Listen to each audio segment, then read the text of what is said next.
Day 70. We made it through TSA. Logan International Airport, Boston, Massachusetts.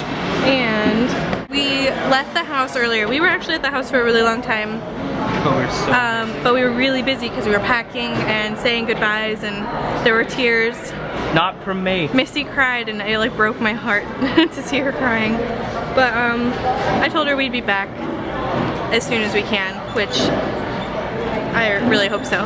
My mom wants us back for the summer. But we don't know. Not all summer. Yeah, we don't know if we're gonna have money by then, but you will see. But then Darilli drove us to the airport, and now we're gonna hang out for an hour, get food, coffee, and board plane. Go to Chicago, then home. And go to Chicago and then home, you know. I'm already feeling better. Once we're through, security is high stress for me. I just want it to go smooth and simple. I want everything of mine to fit in one bin and just swipe it through. That is not an attack on Tara, who needed 3 bins. I have stuff. We got a lot of stuff for Christmas. We had to leave a lot of it. We had to leave a lot of our stuff at the house. It'll get to us eventually. I'm sorry. We're in Chicago. We're drinking. In public. Rowdy traveler, beer, beer, rowdier travelers. Have fun cutting that. We have another, like 2 hours, 2.5. Time to kill. I just had a Reuben sandwich and it was super good for overpriced airport food, so that's good. So I was on my phone and I was looking at, like, it said like check in at the airport or whatever, and Alyssa was here 9 hours ago. We just missed her. Who's Alyssa? Alyssa Champy. Who's that? She's awesome. So she's this girl I went to college with. She was a freshman in one of the dorms that I was an RA in, and she was just like super involved and always really awesome.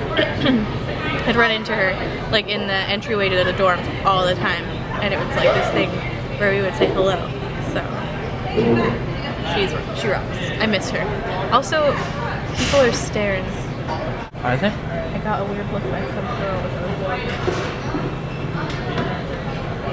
walking. Tell them to get off.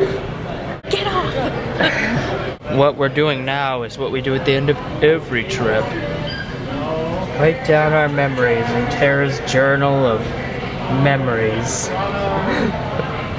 Right now I'm writing down one of my favorite memories is when you told Gigi that you hate the Beatles. I do hate the Beatles. The Rolling Stones are better. Oh, playing telestrations on New Year's Eve. That was a big success. That was fun. Everybody, I wish we would have recorded it, but it probably would have been like 30 minutes of footage. But everybody was just laughing so much at like all the drawings and like the ridiculous things that people were writing. And we actually didn't save our notebooks. I wonder if they got thrown away. Probably did, but there was some really funny stuff in those. Deformed man sees boobs for the first time. It was Mariah Carey's All I Want for Christmas Is You, and that's what they thought the sketch of it was. That was me. I thought that was your sketch. That's crazy. You know where I got that though? What? I showed my dad that picture because I thought it was so funny. I thought it had to do with boobs. Yeah.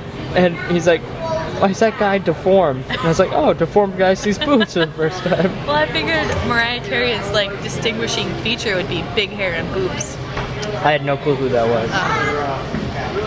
You handed it to like somebody that knows nothing about pop culture. Sorry.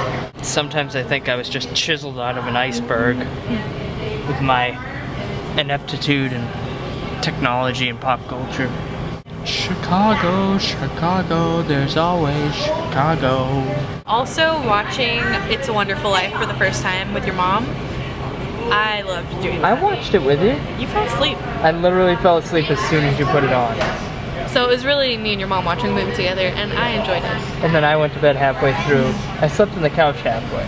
We're in Vernonia. That's in Oregon. In an hour and 15 minutes, I'll have been up for 24 hours, which is why I'm saying goodbye. Good night. I'm ready for sleep.